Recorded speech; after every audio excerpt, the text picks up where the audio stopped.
ওয়েস্টিনে খাই, ওয়েস্টিনের হাঁসের মাংস খাই, বাট আমার ওখানে খাওয়া হয় না। ওয়েস্টিনে তো আমাদের উপদেষ্টা ও মনে হয় রিসেন্টলি খাচ্ছে, বাট আমি তো অনেক আগে থেকে খাচ্ছি।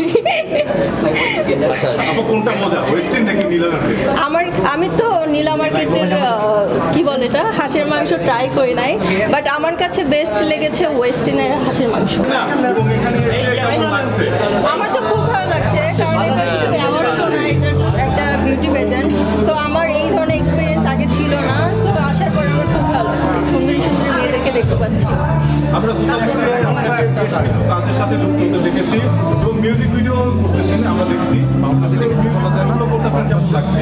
আমার তো খুব ভালো লাগছে, একটা তো অনেক ভিউজ হয়ে গেছে অলরেডি, আর আজকে একটা রিলিজ পেলো, সেটার নাম হচ্ছে দিলে বাজে কাওয়ালি। তো এটা টাইটেল সং ছিল, তো আপনারা দেখলে খুব ভালো লাগবে। আর আমি একটা সিনেমা করছি, আমার শুটিং মানে প্রায় শেষ, আর কিছুদিন বাকি আছে। সো এই আমরা 2 দিন আগে দেখলাম যে আপনারা বাউন্সার ভাই, এই বাউন্সার ভাই একটু সরে যান। হ্যাঁ বাউন্সার ভাই একটু সরে যান। আসবেন আপনি একটু জায়গাটা সরে যান। শুটিং এর জন্য করা হয়েছে, অনেক গরম ছিল। ওই দিনকে কি রান্না করছিলেন? ওই দিনটা হচ্ছে আমরা 300 ফিটে যেখানে হাঁসের মাংস বিক্রি করা হয়, তো ওখানে ওইটাই আর কি। এর বাইরে কি 300 ফিট দিয়ে হাঁসের মাংস খেয়েছি? আমি ওয়েস্টিনে খাই, ওয়েস্টিনের হাঁসের মাংস খাই, বাট আমার ওখানে খাওয়া হয় না। ওয়েস্টিনে তো আমাদের উপদেষ্টা ও মনে হয় রিসেন্টলি খাচ্ছে, বাট আমি তো অনেক আগে থেকে খাচ্ছি।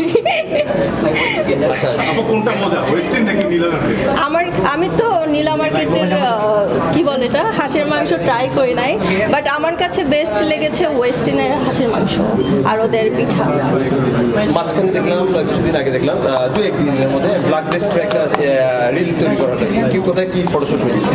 ব্লাড টেস্ট করে আমার মনে পড়ছে না, মেবি আমার ফটোশুট ছিল কোনো ড্রেস, সেটা দেখতে পারেন।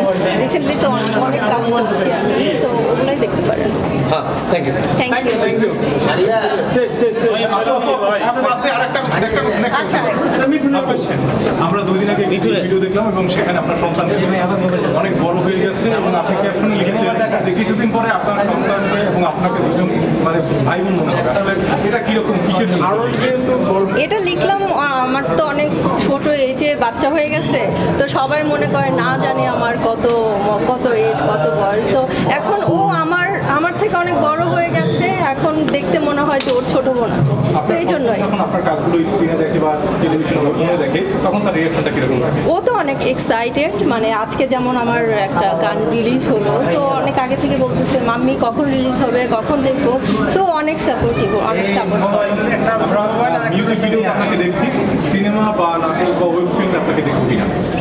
আমি তো ওয়েব ফিল্ম করেছি আর সিনেমাও করছি, আপনারা মনে হয় শুনেননি এখনো। আমি সিনেমা করছি, আমার হাফ শুটিং শেষ, আর কিছু বাকি আছে, গানের শুটিং বাকি আছে।